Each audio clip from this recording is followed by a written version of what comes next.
विश्वामित्र जी दोनों भाइयों को लेके जा रहे हैं और एक आश्रम देखा। आश्रम का मतलब होता है जहां जाने से श्रम मिट जाए, थकान दूर हो जाए। और आश्रम में ना तो कोई ऋषि मुनि है, ना कोई पशु पक्षी हैं। आश्रम एक दीख मगमाही, जहां पर सन्नाटा फैला हुआ है, कोई भी नहीं है। जीव जंतु, ऋषि मुनि, पशु पक्षी कुछ भी नहीं है उस आश्रम पे। और एक शिला पड़ी थी।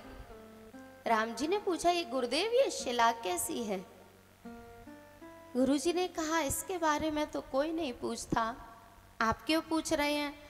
राम जी ने कहा, जिसे कोई नहीं पूछता उसे ही तो मैं पूछता हूं। तब गुरुजी ने कहा, गौतम नारी शापवश उपल देह धर धीर, चरण कमल रज चाहती, कृपा करहो रघुवीर। राम, ये गौतम ऋषि की पत्नी अहिल्या है, ये पत्थर नहीं है। बोले तो ये पत्थर कैसे बन गई? बोले इसको सांप लगा है, ये शापित है। पूरी कथा सुनाई विश्वामित्र जी ने। बोले एक बार इंद्र गौतम ऋषि का वेश बना के आश्रम में आ गया और ये बात गौतम ऋषि को पता चल गई तो उन्होंने शाप दे दिया। अच्छा, ये अहिल्या है हमारी बुद्धि। जब तक हमारी बुद्धि किन्हीं महापुरुषों की सेवा में रहेगी, समर्पित रहेगी, तब तक इसमें चेतनता रहेगी। जब तक बुद्धि परमात्मा के समर्पित रहेगी, तब तक इसमें चेतनता रहेगी। लेकिन जैसे ही ये बुद्धि भोगियों की सेवा करने लग जाएगी, भोगों में फंस जाएगी, तो इसमें जड़ता आ जाएगी। गौतम ऋषि ने शाप दे दिया। बोले अब आपकी बुद्धि भोगियों में रुचि रख रही है तो आप पत्थर की हो जाओ। गौतम ऋषि चले गए और वो शापित आश्रम था, इसलिए पशु पक्षी भी वहां से पलायन कर गए। और जहां मनुष्य रहते हैं वहीं ज्यादातर जीव जंतु रहते हैं। ये अहिल्या राम जी का इंतजार नहीं कर रही है, तो राम जी के चरणों की रज का इंतजार कर रही है। क्यों? क्योंकि ये रजोगुण के कारण पत्थर की बनी है और चरणों की रज से ही इसकी निवृत्ति होगी। जैसे ही भगवान ने चरण रज का स्पर्श किया तो उसमें से अहिल्या प्रकट हो गई और भगवान से प्रार्थना कर रही है, कई जन्मों से बुला रही हो। केवल अहिल्या नहीं, हम सब परमात्मा की तरफ यात्रा कर रहे हैं, पर कोई कम पहुंचा है, कोई थोड़ा मध्यम पहुंच गया है और कोई बिल्कुल समीपस्थ पहुंच गया है। हम सब अहिल्या हैं। कई जन्मों से बुला रही हूँ, कोई तो नाता जरूर होगा। कई जन्मों से बुला रही हूँ, कोई तो नाता जरूर होगा।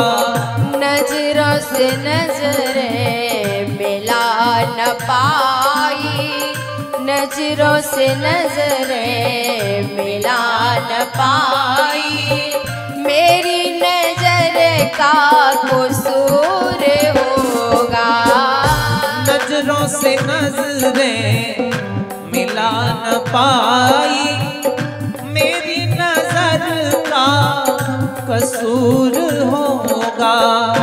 कई जन्मों से बुला रही हूँ, कोई तो रिश्ता जरूर होगा।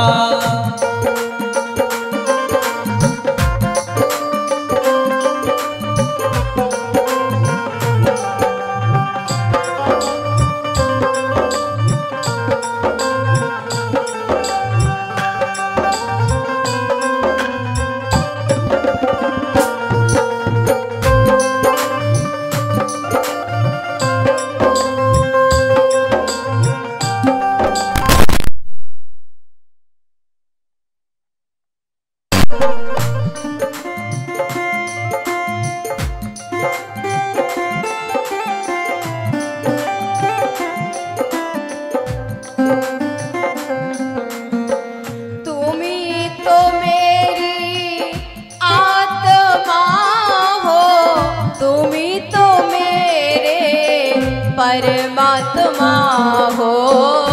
तुम ही तो मेरी आत्मा हो, तुम ही तो मेरे परमात्मा हो। तुम ही तो मेरी आत्मा हो, तुम ही तो मेरे परमात्मा हो। तुम ही तो मेरी आत्मा हो, तुम ही तो मेरे परमात्मा हो। मुझी में रह कर मुझी से पर्दा, मुझी में रह कर मुझी से पर्दा, पर्दा हटाना जरूर होगा। कई जन्मों से बुला रही हूँ, कोई तो रिश्ता जरूर होगा। नजरों से नजरें मिला न पाई, मेरी नजर का कसूर होगा।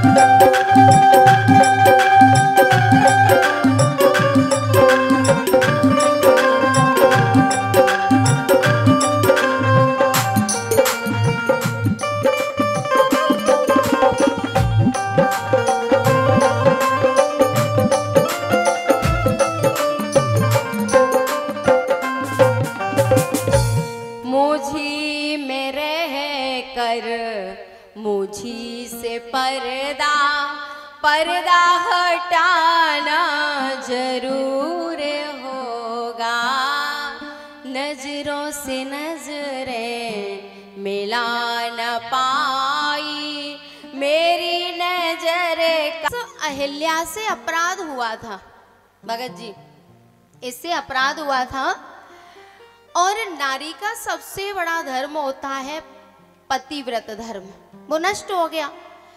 अब जब ये पत्थर की बन गई तो इन्होंने ऐसा क्या सत्कर्म किया कि परमात्मा इनके पास आया है, इनको जड़ता से मुक्ति दिलाने के लिए। बोलो, इन्होंने कोई सत्कर्म किया? कुछ नहीं किया, पत्थर बन के पड़ी हैं। लेकिन जो देहाभिमान था ना, पत्थर के होने से वो देहाभिमान नष्ट हो गया। देहाभिमाने गलिते विज्ञाते परमात्मनि,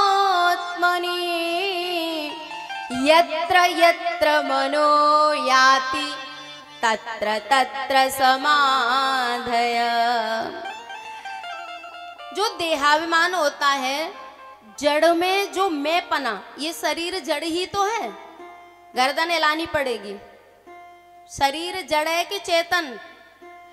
और इस जड़ शरीर में हम मैंपना करते हैं ना, मैं फलाना सींग, मैं ढिकाना सींग, जबकि ऐसा नहीं है। जब इस जड़ता में से मैंपना सर्वथा के लिए मिट जाएगा और ब्रह्म तत्व का, परमात्म तत्व का बोध हो जाएगा ना, तो जहां जहां हमारा मन जाएगा वहां वहां परमात्म तत्व का बोध होगा।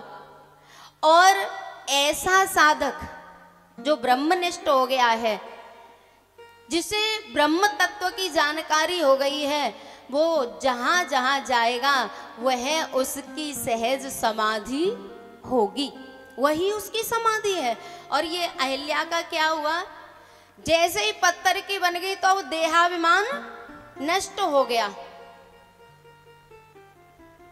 देहाभिमान नष्ट होते ही परमात्मा इसे जड़ता से मुक्त करने के लिए आ गया। जब ही नाम हृदय धरो भयो पाप को नाश,